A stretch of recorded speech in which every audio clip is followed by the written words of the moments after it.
ఈరోజు విజయవాడ వరద బాధితుల సహాయార్థమై అనకాపల్లి నుండి అదేవిధంగా ఈస్ట్ గోదావరి బ్రాంచ్ల నుండి ఆ ప్రైవేట్ స్వచ్ఛంద సేవా సంస్థ ఈ యొక్క విజయవాడ సింగ్ నగర్ని సందర్శించడం జరిగింది.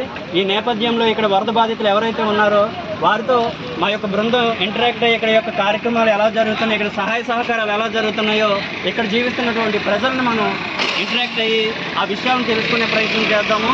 సార్, ఇక్కడ ప్రభుత్వం నుండి కానీ ప్రజా సంఘాల నుండి కానీ స్వచ్ఛంద సంస్థల నుండి కానీ మీ సహాయ సహకారాలు ఎలా అందుతున్నాయో కొన్ని మాటల్లో చెప్పండి. సార్, ప్రభుత్వం నుంచి అయితే వస్తున్నాయి సార్. వచ్చిన మెయిన్ రోడ్ల మీద వరద లేని వాళ్ళకి మెయిన్ రోడ్ల వాళ్ళకి ఎక్కువ అందుతున్నాయి. వరద బాధితులకి అయితే అందట్లా. ఇప్పుడు సీ బ్యాగ్ ఉంది, సీ బ్యాగ్లో కలిసి ఏమి రావట్లేదు. ఇక్కడ చాలా ఇబ్బంది పడుతున్నారు.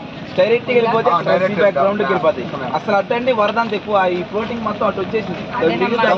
అక్కడ విన్నాము ఇక్కడికి ఎవరు రావట్లేదని చెప్పేసి లోపలికి వచ్చింది మేము, ఎందుకంటే అందుకే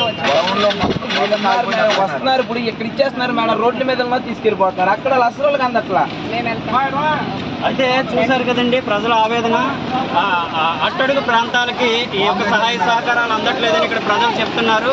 సో వాళ్ళ యొక్క సహాయ సహకారాలతో మేము ఆ ప్రాంతాలకు వెళ్ళి నిత్యావసర సరుకులను అదేవిధంగా మిగిలిన వాటిని పంపిణీ చేసే కార్యక్రమాన్ని ఇప్పుడు ప్రారంభించడం జరుగుతుంది.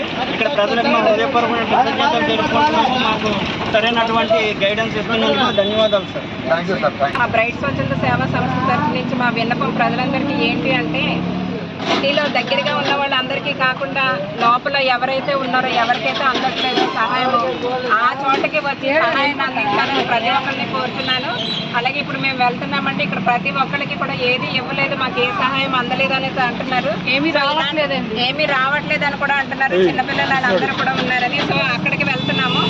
అక్కడికే వచ్చి ప్రతి ఒక్కరికి సహాయాన్ని అందించవలసిందిగా కోరుతున్నాము. ఓకే, మా సెక్రటరీ గారు చెప్పినట్టుగా ఈరోజు పాత్రికేయులు కానీ అదేవిధంగా ప్రజా సంఘాలు కానీ స్వచ్ఛంద సంస్థలు కానీ గ్రౌండ్ రిపోర్ట్ని తీసుకోండి. గ్రౌండ్ రిపోర్ట్ని తీసుకొని నిజంగా ఎవరికైతే అవసరమో వాళ్ళకి సహాయ సహకారాలు అందించే ప్రయత్నం చేస్తారని మా బ్రైట్ స్వచ్ఛంద సేవా సంస్థ ప్రతి ఒక్కరికి మనం చేసుకుంటుంది.